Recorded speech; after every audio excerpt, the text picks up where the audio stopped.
How bad were you? Oh gosh, at my worst, At my worst, I was bedbound. There were times when I couldn't get my words out, I couldn't speak, and I would almost whisper because the effort of talking was too much. I used to explain it to people. It's like, I don't know if you know, you can get like Welsh woolen blankets, they're like heavy wool. And I said it would be like having a wet Welsh woolen blanket draped all over your body, walking through deep, deep mud with wellies that are like 4 times too big for you. After you joined the program, what changed for you? I felt like I'd come home to my people. That's just what's come into my head. I belonged in that program. This was what I needed. Yeah. Amazing. Sue Jong, all the way from UK. Could you ever imagine that your life would be the way it is right now after going through chronic fatigue syndrome for how long? Well, about 26 years. What's it like sitting on this couch all the way in Australia? You've travelled 24 hours to be here. We've had an incredible week together, spent time with the CFS Health family.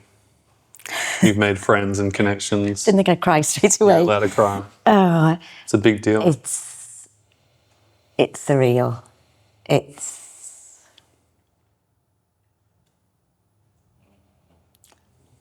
more than I could have ever imagined. When I first met you, well, not met you, but when I first saw your stuff online, the free stuff, and that one recording that resonated about restorative movement, I would never have imagined this is where it would take me, or that this is where that would have taken me. 27. Not smiling. Well, understandably, after suffering for having a pretty crap life for 27 years and not having much hope for a bright future that you are living now. Yeah. Your life is pretty damn freaking good. Yeah. It's understandable that you're smiling. Yeah. And life was okay. But you were suffering. Yeah, I was. You were in bed suffering, in pain. Yeah. And I think you can say life was okay now because you're not in it anymore. But when you were in it... Yes, there were definitely times when it was awful. But I think my whole outlook was often, what can I do about this? I don't think there was ever a time when I accepted that was what my life was. And when it got to that point, it was like, right, what can I do differently? Because this cannot be my life. So it was always that sort of outlook about things. You're from Wales? Yes, I am from Wales. Proud Wales. Very Wales proud. What was it like having chronic fatigue syndrome there? So I was diagnosed I had my first sort of known crash on reflection in 2012. I actually got diagnosed in 2013.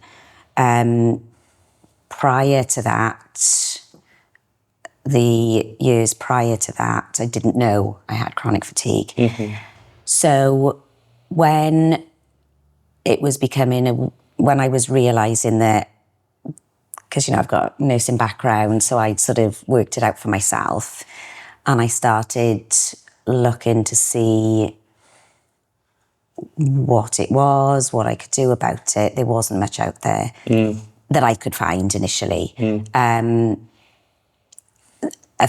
A family friend's son had ME years previously, but it was still attached to the term, yuppie flu. And I didn't want it to be ME, chronic fatigue, because I didn't want it to be yuppie flu that everybody just, rolled their eyes about. There was a stigma attached to it. But yeah, there was nothing, my GP admitted she didn't know anything about it. The consultant sort of said, yeah, it's ME. And when I said, so what do I do about it? Do I keep doing what I'm doing? He just said, no, you're doing too much. You need to pull back. And that was it. So there was nothing in Wales and nothing that I knew of in the UK. As it turns out, there probably was. And I think at that time you were around as well, but I couldn't find anything. Yeah. So, and the research I looked at was 25% of people get better, 50% of people stay the same, and 25% of people get worse.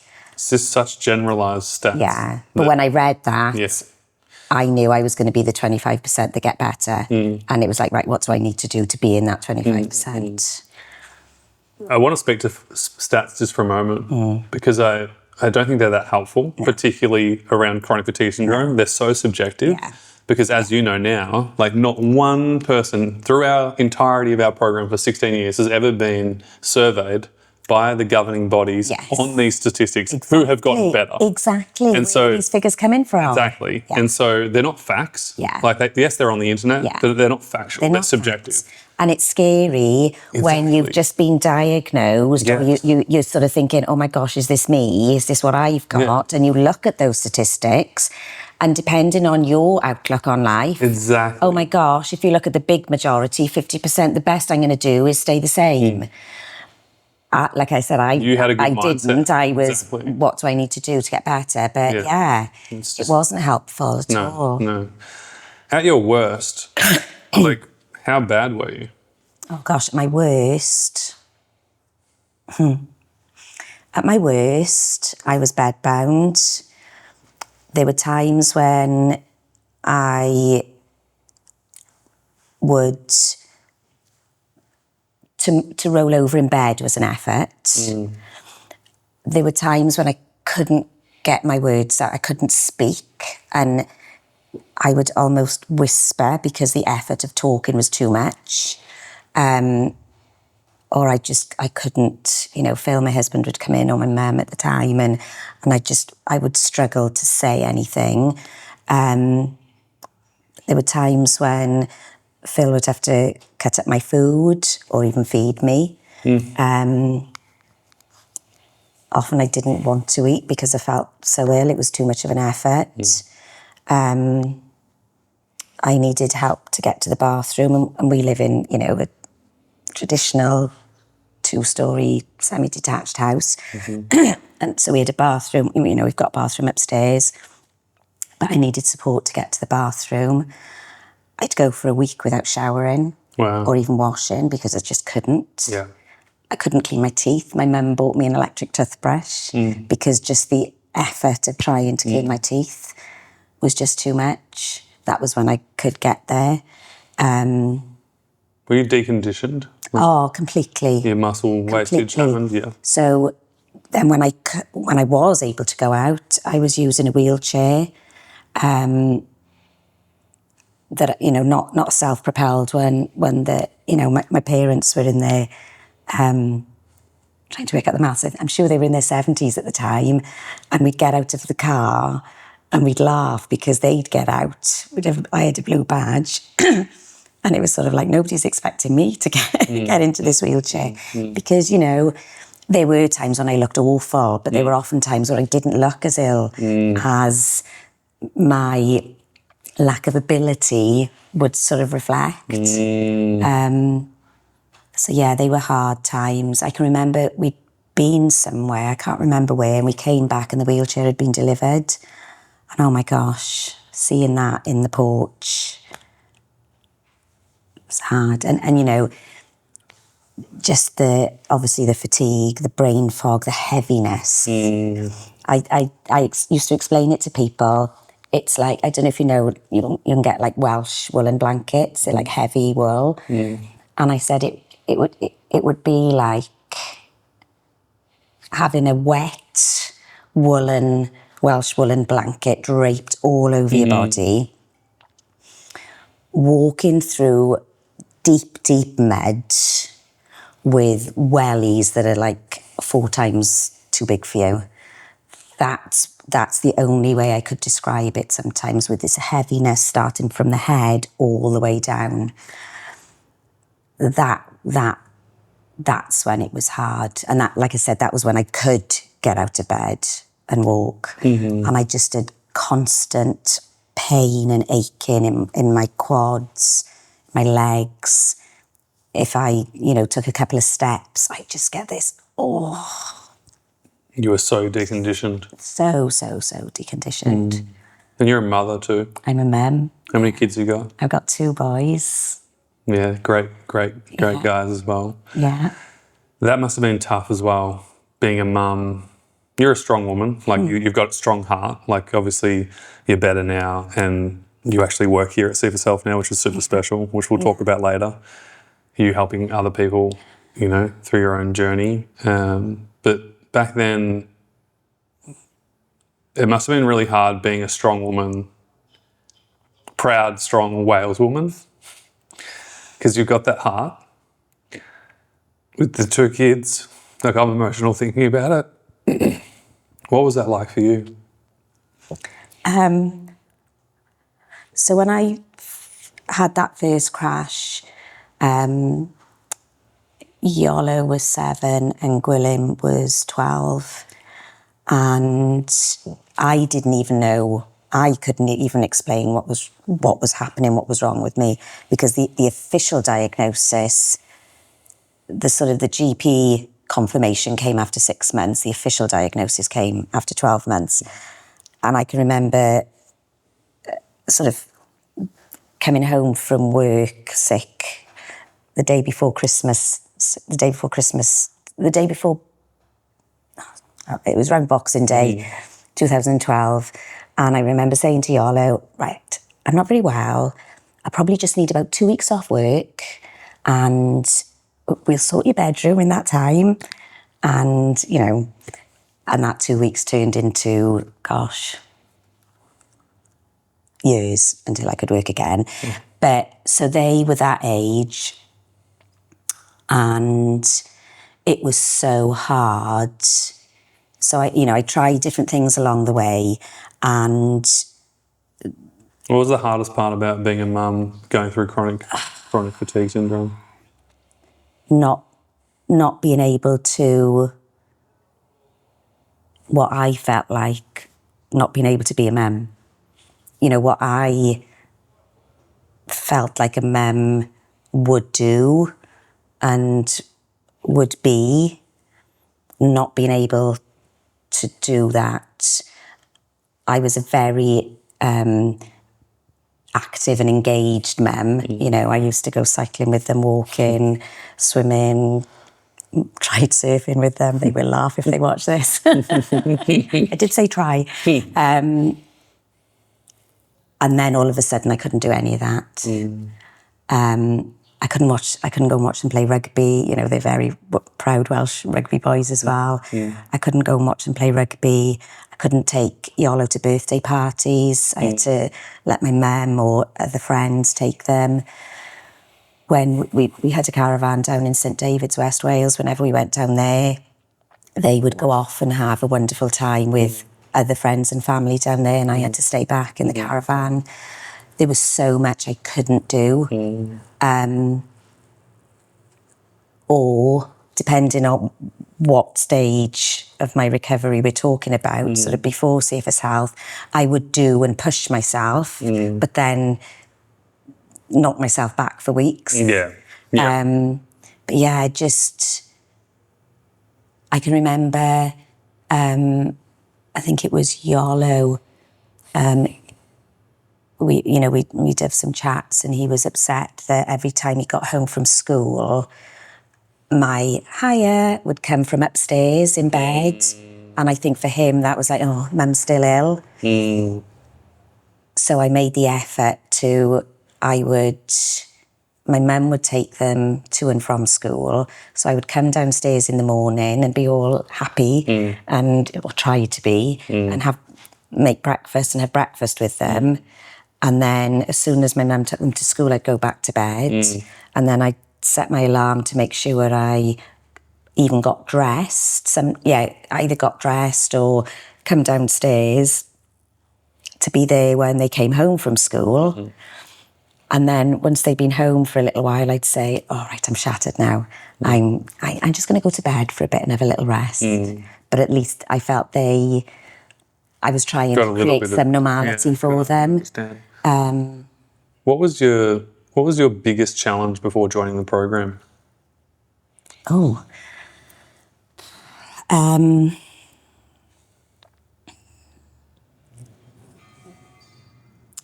Biggest challenge. Was it hope or not having hope? Was it the symptoms, the lack of practical help? What was the biggest challenge? I guess what made you join?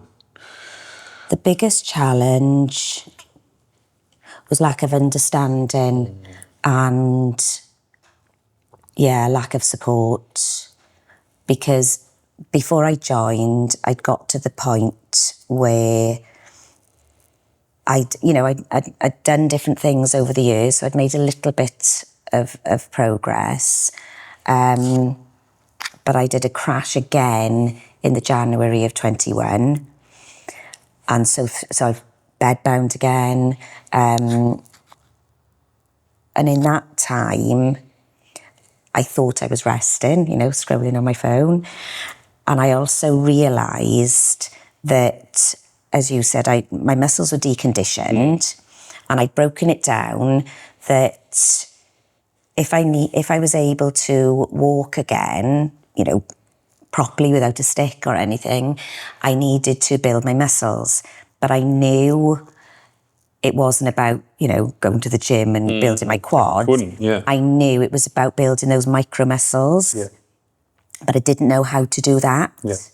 So I went to the physio through the GP and explained where I was at and what I needed. And, he admitted, I don't know anything about ME, but how about I give you the exercises I'd give to post-op patients and start with that? So it's like, yeah, great. So I went home, I can remember doing, standing on the bottom step and doing like the toe heel raises. I did however many of them. I might have done some other stuff and ended back in bed for a couple of weeks, because even that was too much. Of course. Well, if you think about it, there's a lot of years of unconditioned. Exactly, yeah. And I knew that, but I didn't understand what to do about it, yeah. Yeah. So you were halfway there with your awareness, which is cool. Yeah. A lot of people don't even get to that stage of being aware. Yeah. That's what they need to build the micro muscles. So you were kind of halfway there. That's cool. Yeah. Obviously, that's one part of recovery, and we'll talk about the moving pieces for you, I guess, because there's been many iterations of what mattered to you over your journey, at different times. Yeah. Was there any hesitations when you joined the program? Yes. What were they? We've spoken about this. Yeah. So when I was looking to join, and like I said, that whatever you said about restorative movement, it was like, oh my gosh, this is what I just knew. This was what I needed. This was what I'd been looking for. So I sort of, inquired, had my sort of one-on-one clarity. Yeah. And I knew what the price was, and I knew it was a 6-month commitment. And I thought that one price, I think it was about £300, something like that at the time. I thought that was for the 6 months. And I thought, I can do this. We can do this. You thought it was a one-off payment? I thought it was a one-off payment for the 6 months. Right. And then on the call, it became apparent that it wasn't. It was monthly. Yes. And I just thought, oh gosh, bearing in mind I hadn't worked I'd worked a little, so I'd retrained as a teacher in between. So I was working about 2 hours a week. And it was like, oh gosh, okay. You know, not much savings left, if any, I can't remember. So I did chat with Phil. Your husband? Yeah. And as always, he was like, if you got to do it, you got to do it. You know, we manage. So it felt like a huge leap of faith. It really did, because this felt like a lot of money for us at that time. A big commitment. But I knew I wasn't going to need longer than the 6 months, because contrary to what you kept saying, I was going to be the first person that was going to recover in 6 months. So, which we never say. We always say, don't time your recovery. Yeah. And it was like, it's okay. I'm only going to need 6 months, because I'm going to be recovered. I'm going to do it all perfectly. I'm going to do everything I need to do, and I will recover in 6 months. So it was a little bit of a no-brainer. There was that, oh gosh, what am I doing? But then that quickly turned to, just got to do this. So it was a huge financial piece for you. For us at the time, it was, yeah. Yeah, which is so common. Yeah. And can you imagine if you didn't stick at it? Like, where would you be today, do you think, if you didn't decide to stay on and do the program properly? Do you think you'd be here on this couch? Oh, absolutely not. I wouldn't be here. I wouldn't have gone skiing last January. I'd probably still be pushing and crashing. I would be, because I might have watched more of your free stuff, and I might have got to a certain level, but I wouldn't be the person I am today. No. Amazing.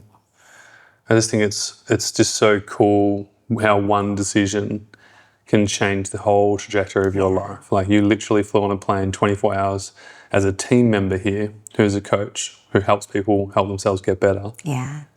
And, you know, it was only 4 years ago. Well, actually, 4 years ago yesterday. So when we were, I think it was when we were out for food last night with some of the other team members, a memory came up on my phone that, and you might remember this, I don't know. So 4 years ago yesterday, Phil and I went to see Genesis in concert in Birmingham, which had been rescheduled because of COVID. So that would have been September 21. And it was so surreal, because here I was in Australia, member of CFS Health team, having met you and everybody in this beautiful resort, in this beautiful country.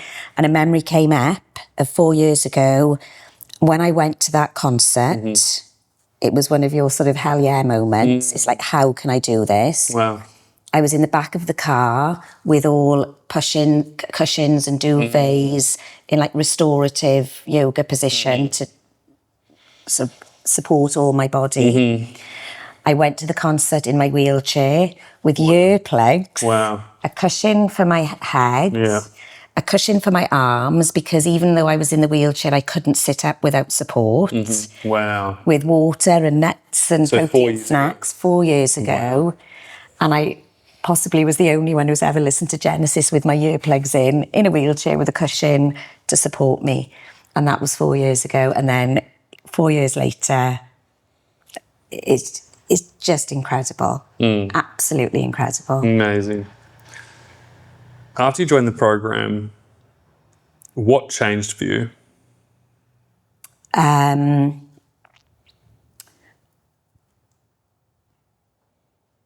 felt like I'd come home to my people. That's just what's come into my head. I belonged in that program. Why? Because everybody just got it. Well, you just got it. You were speaking my language. I understood everything you said, and you understood everything I said. The community, I think there were only about 50 members in the Facebook page group at the time. And everybody was so encouraging, so inspiring. I can remember seeing posts from people who'd been in the program longer than me and thinking, wow. Because when I joined the program, within that first month, you know, the tracking and understanding baseline, I was able to start doing some appropriate stretching for where I was at to start building and working on these micro muscles. And I started walking 30 seconds outside without a walking stick. Wow. And that without any pain. And I can remember being so excited that I'd walked 15 seconds up the road, 15 seconds back. And I was like, saying to myself, I've just walked 30 seconds. Yeah. And no pain, no PEM. So yeah, I knew in my heart and soul that, and I believed that I was now going to get well. Yeah. I knew I was going to get well because this was what I needed. Yeah. Amazing. If you think back, I know there's like so many different things that helped you. Yeah. You know, like at different stages of recovery. Yeah. And it didn't happen in 6 months, obviously, in the end, which is funny. I mean, 27 years trying to condense that into 6 years. I mean, it's a good goal, but probably a little bit unnecessary pressure. What were 3 standout things that were super helpful for your recovery? Like initially, obviously, baseline's got to be number one. When, the belonging, obviously, but like you were really, really dedicated. Yeah, I was very committed, So the 3 things, I would say, initially, I would say I was consistent. It was the understanding consistency over intensity. I didn't know about that concept before. So being consistent, with an element of flexibility within your baseline. So, getting up around the same time, eating regular meals, having protein snacks in between, doing the movement, doing the stretching every day, doing the 30 seconds of walking every day, meditating, restorative yoga, yoga nidra, just doing whatever it was that was working for me in my baseline. So being consistent with that. And I don't know if this would be number 2 or within the consistency. The huge lesson for me was about pulling back. Before you do more. Yeah. I think, when you have ME, chronic fatigue, the nature of the majority of people's personalities who end up with it is that we've got to keep pushing through. Even when, so it's, for me, it started back in 96 when I got a viral infection. And at the time I was working on intensive care.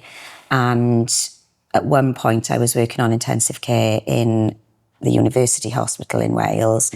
And I had a rip-roaring chest infection, but I went into work on a night shift because I can't possibly let people down. I can't have any more time off sick. So it was that always, pushing, and I didn't even know what listening to your body meant. I didn't even know that my body was communicating with me and telling me, not to do things. So I think that was a big learning.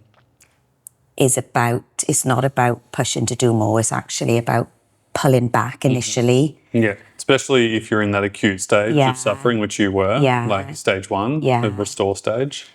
So I think that consistency. So probably, so then the pulling back would be the second, and then the third would be the mindset. Tell me about that, because let's dive into that. It's quite a lot there. So again, I joined the programme thinking I didn't need the mindset stuff. So many of us. Common. I just need to focus on the movement. Yeah, which you did, and it worked. Can we talk about, just before we move to mindset, let's talk about the progress that you made, right? Like you went from basically getting freaking pushed around in a wheelchair to the mountain. The mountain. Let's talk about your mountain. Yeah, Cantledy. What's it called? Carn Llydi. Yeah. And one of your goals, West Wales. what was the first? So my goal, it was in Gemma's vision workshop. Yep. I just had this vision because I'd climbed that mountain in 2012. Well, I say mountain, it might be a hill It's a to many mountain, people. yeah. It was a mountain to me. I'd climbed that with friends and family back in 2012. So in this vision workshop, I just had this vision of me being at the top of that mountain again. So Gemma takes us through, what you can see, what you can hear, what you can taste. And I could feel and see everything because I'd been there before. And I could taste ham sandwiches on white bread with butter, which at the time, of course, I wasn't eating white bread and butter because I was eating healthy now. Yeah. So it was like, yep. And I had this vision. So that's what I was working towards. And my goal was to climb that the following summer. So I worked towards that, and I can remember getting up to 8 minutes walking and posting it with Hallie, our dog at the time, and then, building up that capacity. But then by the following summer, I did COVID twice and food poisoning. So there was no way I was going to be walking up this mountain. No. So accepted that I couldn't, and I ended up doing it the following year, and I took my ham sandwiches on white bread. I remember that. And I post on the top of the mountain. Ate them at the top and cried my eyes out. Did you? Of course you did.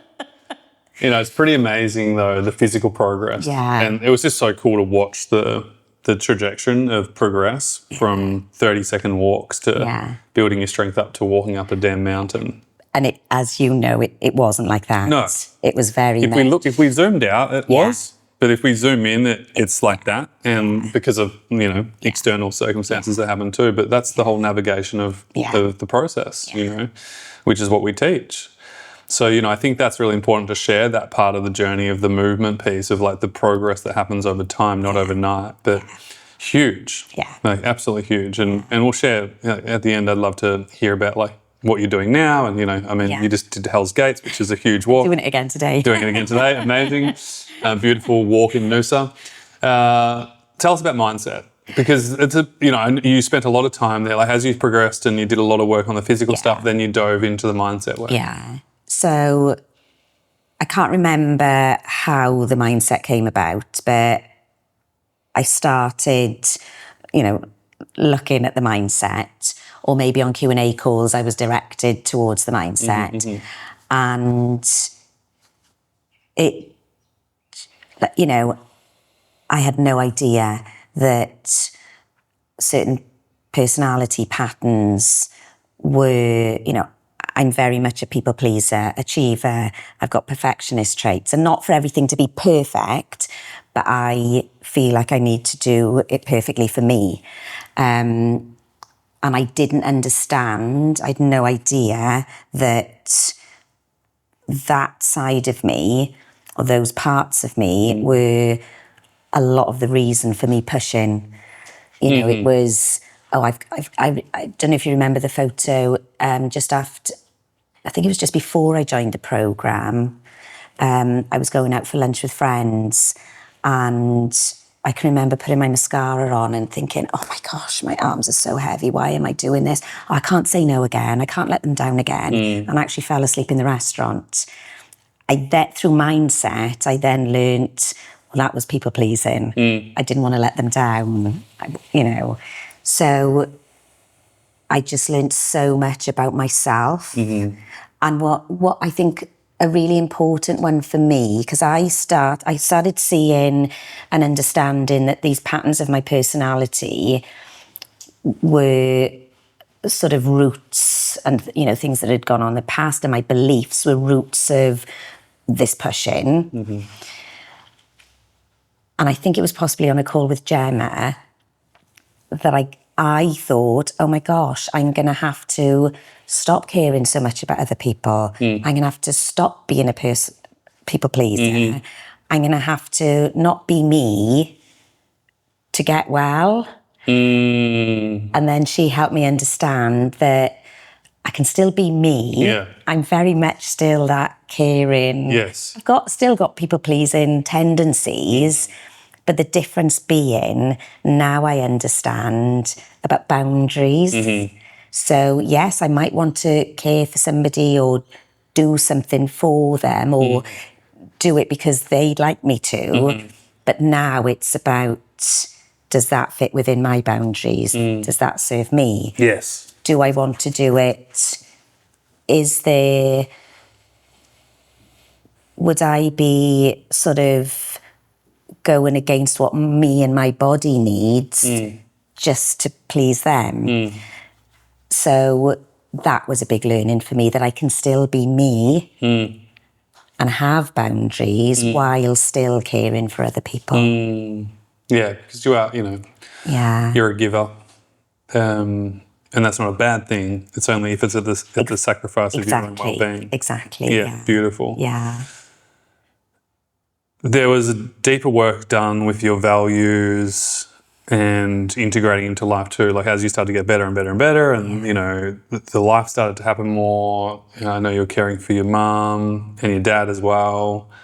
Back being a mum, did the Ed Sheeran concert with your son. I remember that was a big milestone. That was amazing. I just loved that post that you did when you went to the Ed Sheeran. What was that like, going to the Ed Sheeran concert with your son?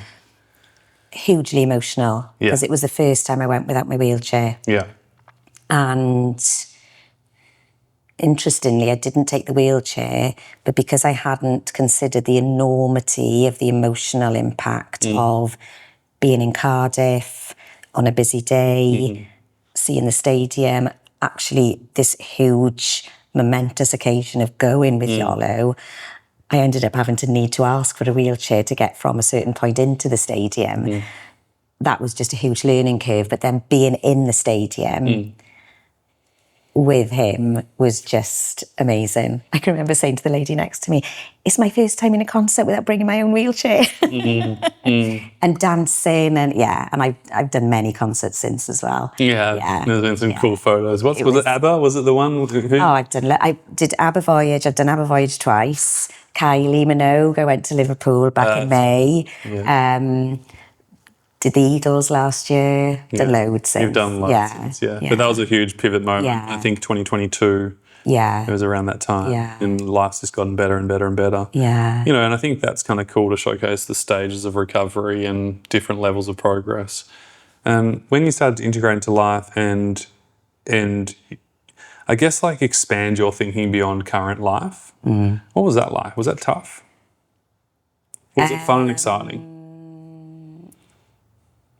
It was a mixture. It was fun and exciting, and it was also really scary because I was now a woman in my 50s who was now well. The last time I'd been anything close to well, I was a woman in my 20s without children. And I went through a phase of not knowing how to be. I didn't know how to be a well mum and wife in my 50s. And I can remember a call with Gemma where I explained I felt like I was about to jump off a cliff and I was scared of the free fall. I felt like I was in that free falling place, and it was scary. It was so scary because I didn't know, that feeling. It was just scary. It makes total sense though, if you think about it, like 27 years of one way. Yeah. And that's why we have a lifestyle integration program piece to it, because it is, like, once you get better, if you don't know what, like, it's new. It's a whole new world. Yeah. And it comes with challenges, like relationship challenges. Yeah. Like I didn't even think about it, but motherhood challenges in a way that there's more responsibility, bills, money, work again. There's so many expectations of yourself and of everyone around you. Oh, mum's better now. She can do it all. And then that's where those boundaries come in, and all the things that you learnt through through the practice and process that helps you stay well. Yeah. It's and you don't go back to who you were. No. Tell me more about that. So possibly me, and I know a lot of members I talk to, they come into the programme wanting to go, I want my life back. I want to be able to do what I could do before. I want to be the person I was before. And I think as you work through recovery and get well, you never go back to being who you were before. Because What do you become? You become... Or what happens instead? Because some people don't get that. They're like, Yeah. what do you mean I don't get back to the old me? I suppose, for want of a better phrase, you become a better version of yourself. I certainly, I've still got my faults. I'm still working on, my own stuff. Yeah. But you become more self-aware. You start listening to your body for once. You start being connected to your body and listening to the signs. So Charlie and I were chatting over the last couple of days. We've both got a bit of a sore throat at the moment, but you still have feelings in your body, but you're more aware of them. Yeah, like a healthy person. Yes, exactly. Whereas when you're not aware, you're not aware. You don't know these things, and I don't mean symptoms necessarily, but just. You just know how to look after yourself. Yeah. So that there's a whole new awareness. There's a whole new language that I wasn't aware of before. There's understanding about, doing a meditation or taking time to be or just to rest. Isn't just because you're ill. I went through a phase of rebelling against any meditation because that was just for when I was ill. And I really had to give myself a good talking to and sort of like, well, Toby meditates, Gemma meditates, healthy people meditate or rest and just be. And that was the key point. That is being healthy. It's coming away from that push, push, push. And if you're resting, you're lazy. It's coming away from that mentality for me. So you almost come out of it. The world is bigger. Your awareness is bigger. Your insight is bigger. Your learnings have deepened. I'm a lot calmer in general than I was. I don't worry about things like I used to. I do still worry, but not to the extent that I used to. I used to like everything organised, planned, know what I was doing. Now... It's exhausting. Now I still don't know how I'm going to travel down to the Gold Coast tomorrow. Which is so perfect. Which I did have a plan, but that blew out the window. And now I'm like... I booked my flight from down there, but I don't know how I'm going to get there yet. And I'm okay with that. Yes. Whereas years ago, I'd be like, oh my gosh, please somebody tell me what I've got to do. There's that growth and that depth to this new, improved version. We say you don't build the old, you build the new. Yeah. You don't go back to the old, you build the new. Yeah. What's the new look like for you now? Because you've got a pretty damn good life. Yeah. So... because of the mindset stuff and because of your North Star, so I know it was the Q&A October 2021, the PM session. Wow. I know because I've told so many members about it. Okay. I can't remember what my question was to you, but you took us all through the North Star workshop. And in that moment, I knew I wanted to give back like I'd been given, and I knew I wanted to become some sort of a coach. You wanted to work for CFS Health. I did. I think you wrote that down in your goals. Well, at that time, I knew I wanted to be a coach and support people with CFS, and I knew I wanted to work for you. Wow. But I was too embarrassed to say. Yeah. So I changed. I sort of didn't say exactly that, and I sort of worded it in a different way. And then later on, I got the courage to tell you I'd love to work for you one day. What did I say back to you? Do you remember? You said something along the lines of, well, maybe, you never know, something like that. And it was like, oh, okay. And I just felt so chuffed with myself that I'd actually verbalised it. Yes. And then I looked, into what I could do. And I'd sort of looked at short coaching certificates, and I thought, I want more than that. So I found exactly what I wanted to do, which, like I said the other day, is along the lines with the Gemma and Corinne's and the mindset philosophy within CFS Health. So I sort of trained over a couple of years in that sort of area. And here I am. So good. What's it like helping? I know you love your role here and you just get so much from it, Yeah. What do you love the most about it? Helping other people, watching them get better?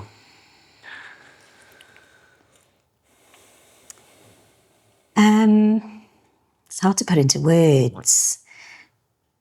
It's just knowing that I'm there offering support to help people experience what I did, as in understanding the programme and understanding what they can do for themselves to improve their health, their quality of life, and towards recovery. Because I don't do it like you don't do it. We all thank you, but as you keep saying, it's not you. Yeah, but it's offering my knowledge and my wisdom and my experience to help to sort of offer a platform of that knowledge and that experience so that they can learn from that or take what they need so that they can encompass that in their own world and in their journey so that they can continue on their path to recovery and health. And I just love it. I just love it. And I love when I think I haven't got favourite members at all, but I love when you get the members who are a little bit like me, but more so very much in their heads. Very much so. It is like me, actually, because when I was working out my 30 seconds and increasing by however much, I worked out that it would take me, about a year, 2 years to get to 20 minutes because I'd worked it out scientifically and logically. It doesn't work like that. And so many people, and I love it when people come, they're very much in their head. Well, not so much the science, but what's the common sense, the facts, the logic of this. And they've done exactly the same. And I'm like, no. I did that. It doesn't work like that. Because they're like, this is going to take me so long. And it's like, no. So I love breaking beliefs and showing them what's possible. Yeah, and knowing that the majority of people and members that I see have got those beliefs that I had, and I'm able to say, I get it. Yeah. I thought exactly the same. This is what you can do to, change that or, Yeah, beautiful. And what people don't realise is as you get better, the progress happens faster. Yeah. It's just that at the start it doesn't. That's why we only work with, as a minimum, we work with people for 6 months. But by the 9th month mark is when the real tangible changes happen, and then the 12th month, 15th month, just like you, hiking that mountain, same thing. So progress happens faster over time as you get better, which is cool. For the people who are watching this, thinking about joining the program as a past member yourself, who not almost quit, but but there was a moment in time where I was like, well, maybe I can't do this. Yeah. What would you recommend the program? What would you say to those people who are thinking about joining as a past member experience? So I obviously recommend it, and I do to many people. Everybody's got their own reasons and they've got their own doubts. And sometimes I think we can have a belief around our financial choices. And each person, only they can make that decision. But for me, and Phil loves the term, it's a no-brainer, your investing in your health. And I don't think anything is worth investing as much as investing in your health is. Because it's life-changing. I can remember on a call, you said something about what would it mean to you to recover, and I said something about it would be life-changing, and you cried then as well, because it is. And actually, when I look back at the money I spent, it's nothing now. It was huge for us at the time, and then, because I stayed in the programme, I think 18 months. Yep. So if you add it all up, at the time, when I was making that decision, if I had been told, oh, this is actually what it's going to cost, I possibly might have said I can't afford it. Knowing what you know now, would have been nothing. Yeah, I absolutely. And I think that's what I'm trying to say, is that you can't put a price on your health. Yeah. You just can't. It's worth so much. I can remember being resentful where there was a time when Phil would drive me down the beach, and I used to look at people walk into the beach and being resentful and think, and not it's not fair, but just, you don't realise how lucky you are to be able to walk. And now being able to walk to Hell's Gate It's a long in way. Noosa Heads. Yeah. It's like a 10K walk. And that amazing view. Yeah. Priceless. Yeah, that's the word I was looking for. Priceless. I couldn't think what it was. Absolutely, yeah. You can't put a price on that. Yeah. You're amazing, Sue John. You're absolutely worth it. You know that because you've done it yourself. I'm so grateful for you. Just from a member standpoint, it was amazing working with you for those almost 2 years and just having you part of the community, and then as a mentor and now as someone who works here at CFS Health, it's just absolutely amazing, and it's so awesome to have you here from UK and spend some time together, and this won't be the last time either. Yeah, so thanks so much for being on. I appreciate the crap out of you. Thank you. Give me a hug. Here we The go. strongest. Jump on the couch.